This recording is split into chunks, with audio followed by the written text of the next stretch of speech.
Businesses in Vestavia Hills suffered a lot of damage due to last month's flooding. And Harvey is expected to bring more heavy rain and scattered showers to that area later this week. CBS 42 News reporter Conan Gasquet is live in Vestavia Hills with what they are doing to prepare for the storm.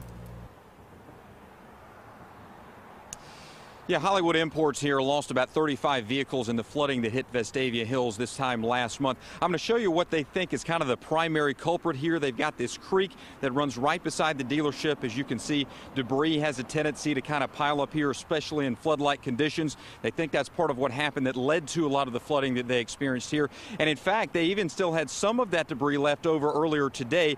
Crews came by today and moved some of that. They really hope that's going to make a positive difference in preventing more flooding here as the week progresses, but they've also got their own strategies here for how to prevent any further damage. Taking it to higher ground. It's the new normal at Hollywood Imports, moving cars when rain is coming. You know, we just get outside and try to move all these cars out of the way, up on the higher ground. And lately, it has happened a lot here. Oh gosh, I forgot count. I mean, maybe 10, 15 times. In a span of just a month? Yeah. I mean, every time there's a chance of rain.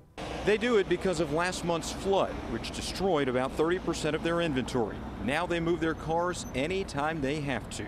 I have come actually at 1 o'clock, 2 o'clock in the morning to move cars. We really have, and this is no joke. It seems like a lot of work, but they say it's much better than the alternative. Loss of cars, loss of money, loss of income for all of us because we're all on commission base. So if we don't have any cars to sell, we ain't making no money. And you can see their parking lot here is pretty much empty right now. When I was here shooting video earlier, it was pretty much full, but they moved all these cars to different locations with much higher ground, and they tell me they're thinking about even moving the dealership so they don't have to deal with these problems anymore in the future. Reporting live in Vestavia, Conan Gasquet, CBS 42 News, local coverage you can count on.